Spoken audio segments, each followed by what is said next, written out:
The Doors of Oblivion by Sif Ij Hidya. When thou enterest into oblivion, oblivion entereth into thee. Nai Tyrol La. The greatest mage who ever lived was my master, Morian Zenas. You have heard of him as the author of the book On Oblivion, the standard text for all matters Daedric. Despite many entreaties over the years, he refused to update his classic book with his new discoveries and theories because he found that the more one delves into these realms, the less certain one is. He did not want conjecture, he wanted facts. For decades before and after the publication of On Oblivion, Zenas compiled a vast personal library on the subject of Oblivion, the home of the Daedra. He divided his time between this research and personal magicka growth, on the assumption that should he succeed in finding a way into the dangerous world beyond and behind ours, he would need much power to wander its dark paths. 12 years before Zenas began the journey he had prepared his life to make, he hired me as his assistant. I possessed the 3 attributes he required for the position. I was young and eager to help without question. I could read any book once and memorize its contents. And, despite my youth, I was already a master of conjuration. Zenas, too, was a master of conjuration. Indeed, a master at all the known and unknown schools. But he did not want to rely on his ability alone in the most perilous of his research. In an underground vault, he summoned Daedra to interview them on their native land, and for that he needed another conjurer to make certain they came, were bound, and were sent away again without incident. I will never forget that vault, not for its look which was plain and unadorned, but for what you couldn't see. There were scents that lingered long after the summoned creatures had left, flowers and sulfur, sex and decay, power and madness. They haunt me still to this very day. Conjuration, for the layman unacquainted with its workings, connects the caster's mind with that of the summoned.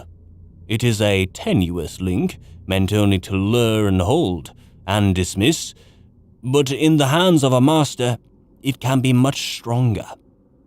The Psijics and the Dwemer can, in the Dwemer's case perhaps I should say, could, connect with the minds of others and converse miles apart, a skill that is sometimes called telepathy.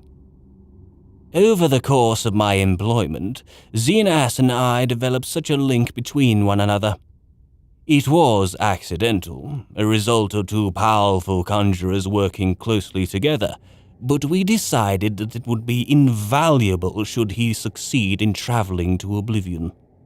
Since the denizens of that land could be touched even by the skills of an amateur conjurer, it was possible we could continue to communicate while he was there, so I could record his discoveries. The doors to Oblivion, to use Morian Zenas' phrase, are not easily found, and we exhausted many possibilities before we found the one where we held the key. The Psijics of Artaeum have a place they called the Dreaming Cave, where it is said one can enter the Daedric realms and return. Iacasis, Zothasil, Nimati, and many others have been recorded as using this means, but despite many entreaties to the order, we were denied its use. Celerus, the leader of the order, has told us it has been sealed off for the safety of all. We had hopes of using the ruins of the battle spire to access Oblivion. The Weir Gate still stands, though the old proving grounds of the Imperial Battle Mages itself was shattered some years ago in Yegar Tharn's time. Sadly, after an exhaustive search through the detritus, we had to conclude that when it was destroyed, all access to the realms beyond the Soul Cairn, the Shade Perilous, the Havoc Wellhead, had been broken. It was probably for the good, but it frustrated our goal. The reader may have heard of other doors, and he may be assured we attempted to find them all. Some are pure legend, or at any rate, not traceable based on the information left behind.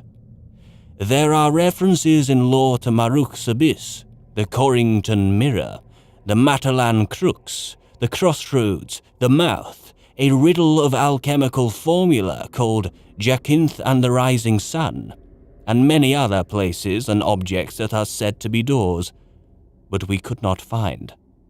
Some exist, but cannot be entered safely.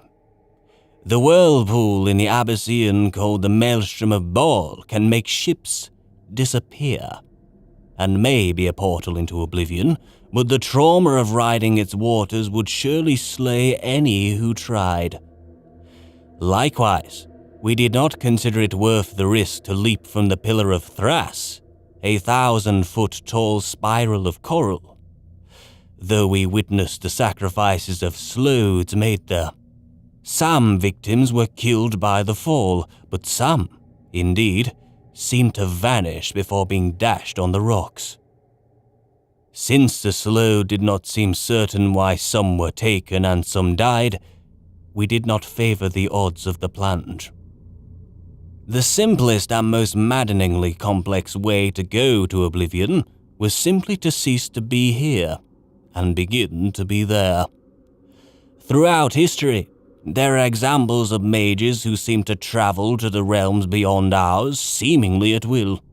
Many of these voyagers are long dead, if they ever existed, but we were able to find one still living.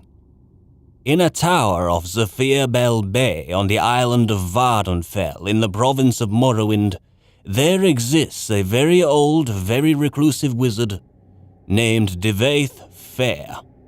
He was not easy to reach, and he was reluctant to share with Morian Zenas the secret door to Oblivion. Fortunately, my master's knowledge of lore impressed Fear, and he taught him the way. I would be breaking my promise to Zenas and Fear to explain the procedure here, and I would not divulge it even if I could.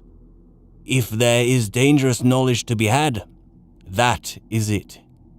But I do not reveal too much to say that Fear's scheme relied on exploiting a series of portals to various realms created by a Telvanni wizard, long missing and presumed dead.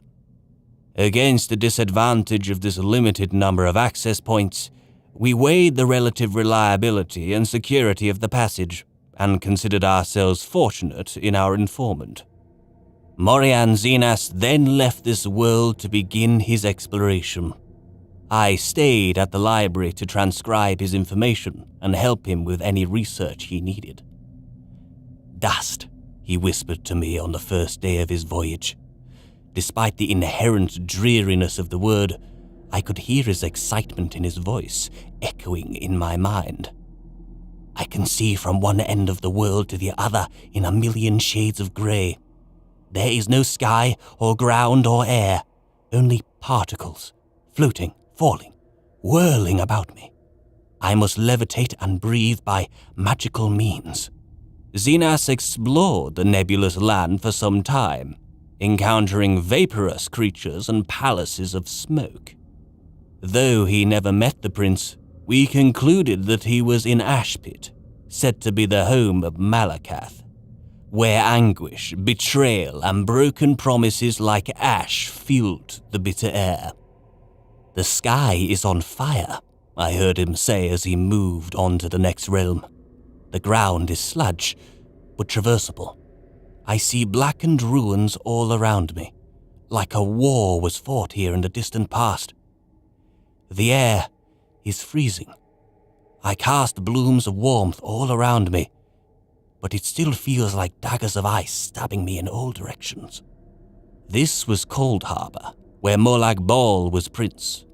It appeared to Zenas as if it was a future Nirn under the king of rape, desolate and barren, filled with suffering. I could hear Morianzinas weep at the images he saw, and shiver at the sight of the imperial palace, spattered with blood and excrement. Too much beauty, Zenas gasped as he went into the next realm. I am half blind. I see flowers and waterfalls, majestic trees, a city of silver, but it is all a blur. The colors run like water. It's raining now, and the wind smells like perfume. This surely is Moonshadow, where Ashura dwells. Zenas was right, and astonishingly, he even had an audience with the Queen of Dusk and Dawn in her Rose Palace. She listened to his tale with a smile, and told him of the coming of the Nerevarine. My master found Moonshadow so lovely he wished to stay there, half-blind forever, but he knew he must move on and complete his journey of discovery. I am in a storm, he told me as he entered the next realm. He described the landscape of dark, twisted trees, howling spirits, and billowing mist, and I thought he might have entered the deadlands of Mehrunes Dagon. But then he said quickly, No, I am no longer in a forest. There was a flash of lightning, and now I am on a ship. The mast is tattered, the crew is slaughtered, something is coming through the waves. Oh gods, wait now. I am in a dank dungeon, in a cell. He was not in the Deadlands, but Quagmire, the nightmare realm of Vermina. Every few minutes there was a flash of lightning and reality shifted, always to something more horrible and horrifying. A dark castle one moment, a den of ravening beasts the next, a moonlit swamp, a coffin where he was buried alive. Fear got the better of my master, and he quickly passed into the next realm. I heard him laugh. I feel like I'm home now. Morianzinas described to me an endless library. Shelves stretching on in every direction, stacks on top of stacks. Pages floated on a mystical wind that he could not feel. Every book had a black cover with no title. He could see no one, but felt the presence of ghosts moving through the stacks, rifling through books, ever searching.